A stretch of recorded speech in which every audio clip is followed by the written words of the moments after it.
Have you ever imagined a man who grew younger the longer he lived? Not in a fairy tale, not in a novel, but as part of an actual royal lineage? Picture a king whose skin grew smoother with age, whose beard shrank instead of lengthening, whose courtiers whispered that he had been touched by the gods, or perhaps cursed by them. But this isn't the tale of Benjamin Button. This is history, or, at least, a version of it preserved in crumbling scrolls and oral myth. His name was King Kaleb, an early Christian king of Axum, a powerful African empire that once rivaled Rome. But among the legends of his reign, one sticks out like an unsettling dream, that Kaleb aged in reverse. Was this a literal truth, a symbolic tale, a misunderstanding of illness, or an early allegory of time itself? And why did other rulers from Egypt, to Mesopotamia, to China, also record cases of people who seemed to grow younger as death approached? What did it mean to be touched by time in the wrong direction? Tonight, we explore the king who aged backwards, and more. A quiet unraveling of stories that bend time, challenge belief, and offer a glimpse into the strange fears and fascinations of the ancient world. Let's begin. Imagine you're a young boy, barely 10, barefoot, and silent-souled into the royal court of Axum, one of the most powerful empires in the 6th century. The palace is carved into the highland stone, its walls smelling of myrrh and old heat. Incense coils lazily in the air, masking the scent of sweat and stone. And at the center of it all sits a king. Not just any king, but Kaleb, warrior, Christian, legend, and something else. You've been here for years now. When you first arrived, Kaleb looked as kings usually do. Dignified, grizzled with a thick beard that turned silver at the edges. He carried the weight of command in his posture. But something changed. Slowly, subtly. His beard thinned, his back straightened, the creases around his eyes smoothed out. You noticed first in passing glances, then in longer stares. Each year, he looked younger. You told yourself you imagined it, but you weren't the only one. The older servants spoke in whispers, deep in the shadows of the palace. He's going back, they murmured, eyes darting to the carved wooden doors. Back to childhood, but no one dared say it aloud. Not near the royal family, not within earshot of the monks or guards. King Kaleb was wholly anointed not just by men, but, it was believed, by God himself. He had led holy campaigns to protect Christians beyond the Red Sea, had given up worldly pleasures for faith. And now, it seemed, time itself bowed to him. Serving in Kaleb's palace wasn't a blessing. It was obedience without comfort. You slept on mats woven from coarse reeds. You bathed in water so cold it made your skin sting. You rose before the sun and worked until it disappeared again behind the red hills.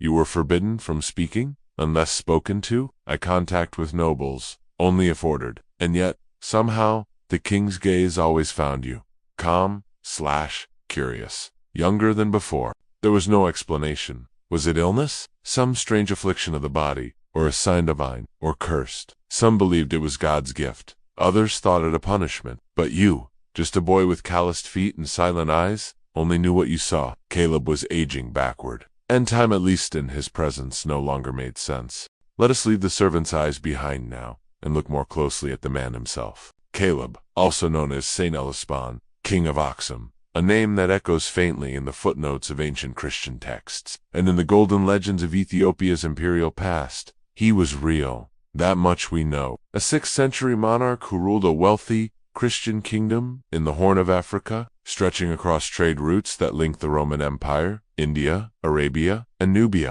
He was a king, but also something more, a warrior of God, a penitent, a ruler so devout that he eventually renounced his throne to live as a monk. But beneath the saints' writings and pious records, a peculiar rumor lingers, that King Kaleb did not age like other men. In some surviving Ethiopian oral traditions, Kaleb was said to have been blessed by time itself. His aging slowed, halted, and eventually reversed after his great campaign into Himyar in modern-day Yemen. He had led his forces to punish the Jewish Himyarite king Yusuf Yathar, known in some Christian sources as Dunuas, for massacring Christians in Niger. Kaleb's military victory made him a champion of faith across the Christian world. But when he returned home, things began to change. In some versions of the story, his reversal began gradually, first with his wounds healing faster than expected. Then his voice began to lift just slightly, like a man recovering from illness. Eventually, the tales say, his skin took on the glow of youth,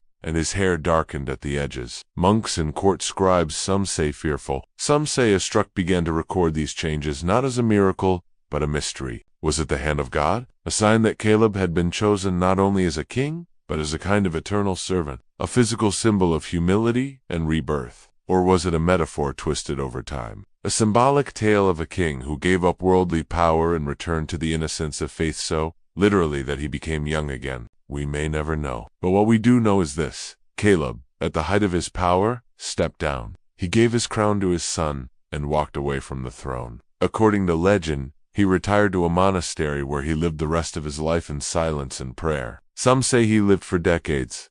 Others say longer than humanly possible. And some whisper that when he finally died, he looked like a boy. Whether a literal transformation or a metaphor passed down through centuries of storytelling, the tale of the backward aging king reflects more than one man. It reveals how ancient cultures blurred the line between biology and belief, between miracle and memory. Because if aging is the enemy of kings, what better symbol of divine favor than a ruler who slips out of time itself?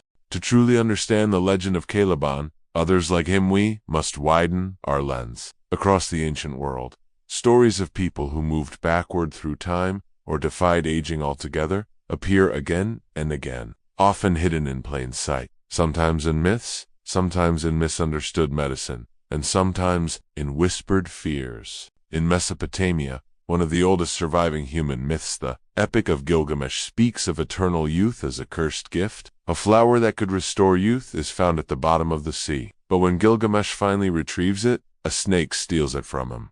The idea of regaining youth was always tempting, but the ancients knew it came at a price. In Egypt, certain pharaohs were described as ageless or eternally youthful, not merely as flattery but as literal claims. Temples wrote of their kings renewing themselves like the sun god Ra. What did it mean to renew oneself? Was it metaphorical? Or did people truly believe their rulers could slip the natural order of time? And in ancient China, emperors famously sought the elixir of immortality, a drink that would reverse aging and grant eternal life. Ironically, many of these elixirs were made of mercury or arsenic, slowly poisoning the emperor as he sought to become young again. But let's return to Kaleb.